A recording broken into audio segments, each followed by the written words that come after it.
안녕하세요, 구독자 여러분. 오늘날 많은 사람들이 성경을 읽고 싶어 합니다. 성경의 처음 장인 창세기는 천지창조와 인류의 기원에 대해서 설명해 주고 있습니다. 그런데 몇 장 지나지 않아서 족보가 등장하죠. 사람들의 이름과 아들 낳은 나이, 향수한 나이가 나옵니다.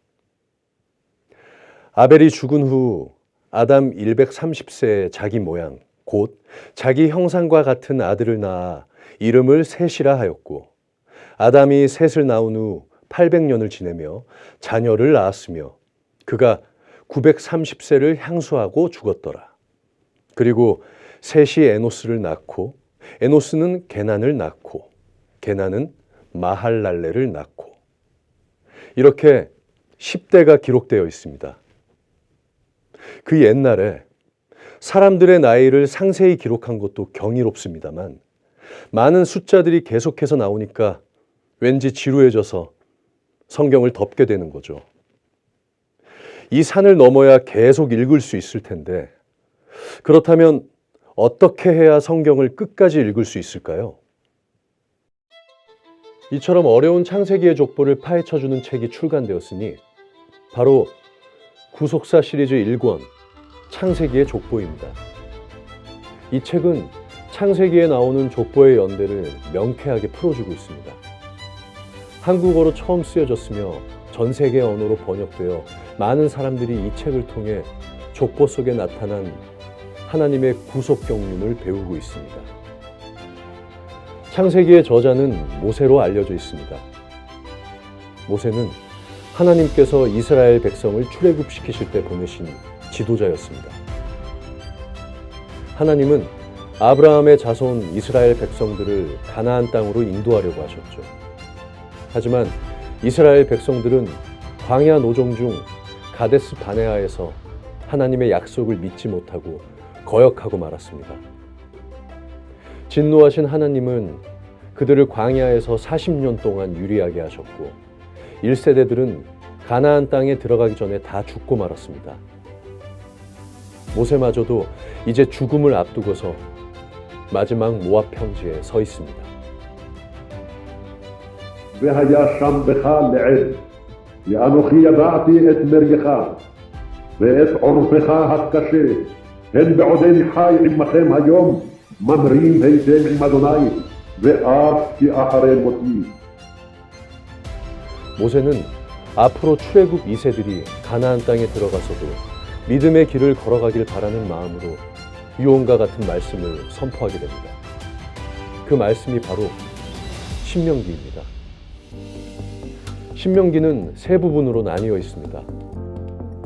과거 회고, 출애굽부터 지금까지 이스라엘 백성들이 겪었던 모든 일들을 돌아봅니다.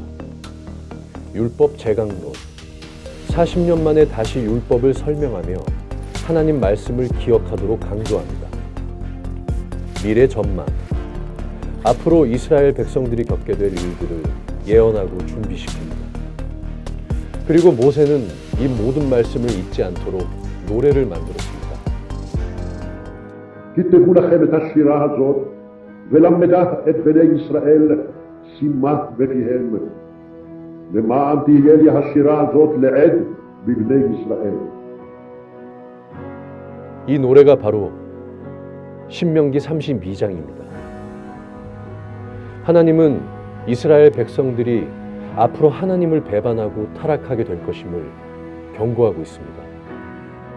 하지만 하나님은 그들을 여전히 사랑하셨기 때문에 그 위기를 이겨내는 방편으로 세 가지 명령을 주셨습니다. 이 명령이 바로 신명기 32장 7절 말씀입니다. 옛날을 기억하라. 역대의 연대를 생각하라. 내 아비에게 물으라. 첫 번째 명령은 옛날을 기억하라입니다. 옛날은 단순한 과거를 의미하지 않습니다. 이것은 하나님이 세운 약속들이 성취되어 온 역사입니다. 지금까지 이스라엘 백성들은 다음과 같은 역사를 갖고 있었습니다.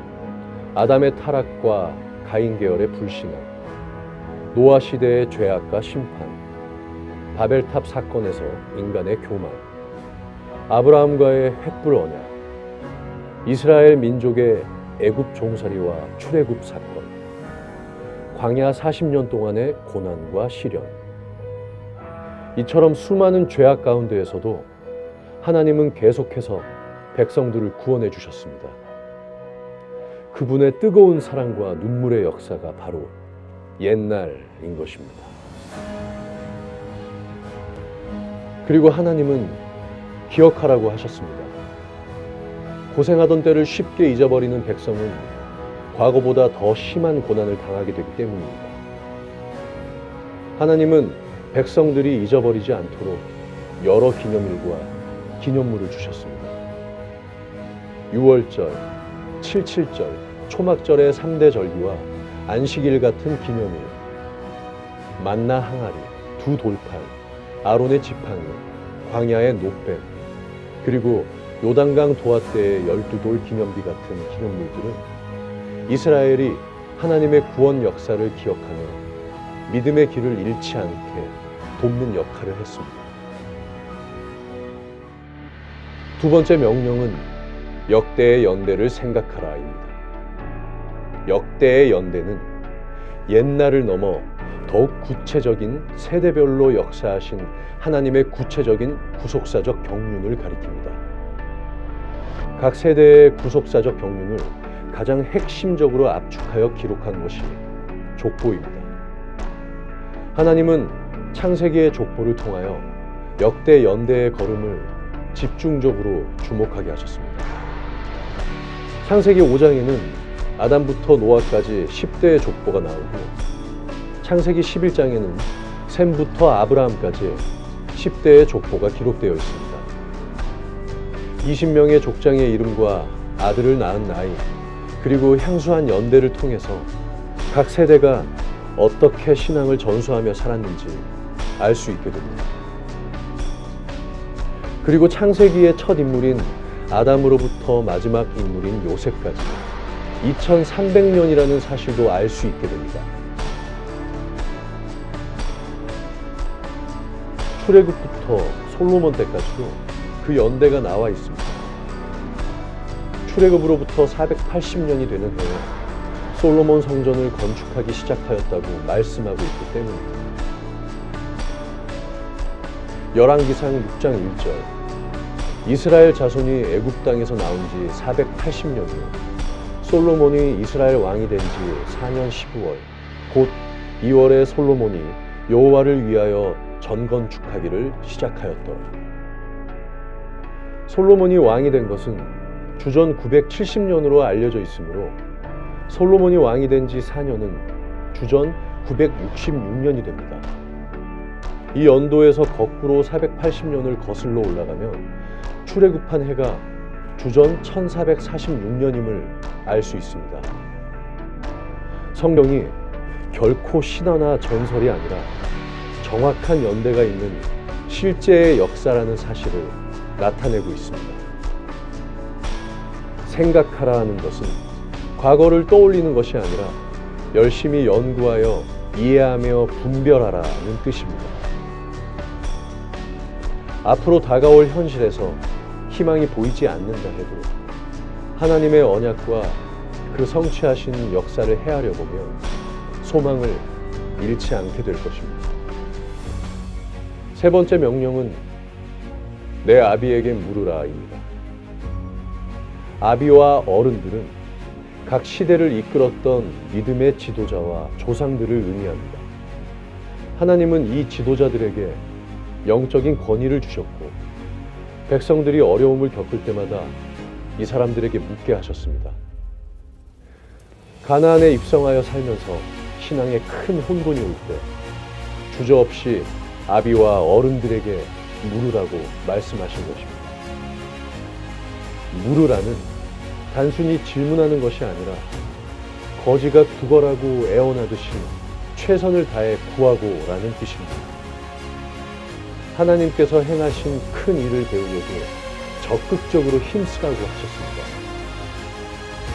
이스라엘의 왕들은 스스로 해결할 수 없는 문제를 만났을 때 하나님께 묻고 하나님의 사람을 통해 응답을 받았습니다.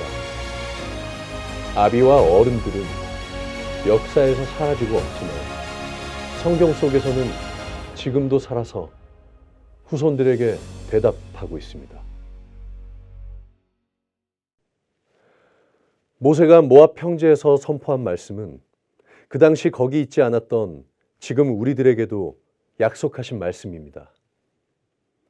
내가 이 언약과 맹세를 너희에게만 세우는 것이 아니라 오늘날 우리와 함께 여기 있지 아니한 자에게도 세운 것이다. 우리는 하나님께서 구원하신 자기 백성입니다. 원래는 죄로 인해 죽을 수밖에 없는 인간들이었지만 창세전부터 예수님을 통해 구원하시기로 작정되었습니다. 예수님은 십자가에서 자신의 생명을 죄의 값으로 지불하심으로 구속을 이루셨습니다.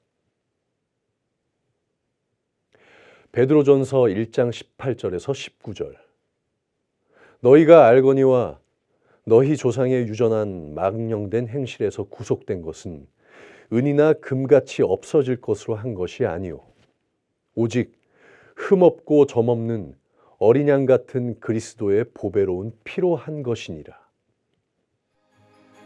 하나님은 지금도 교회와 그리스도를 통해 세상을 경영하시는 하나님의 경륜을 보여주고 계십니다.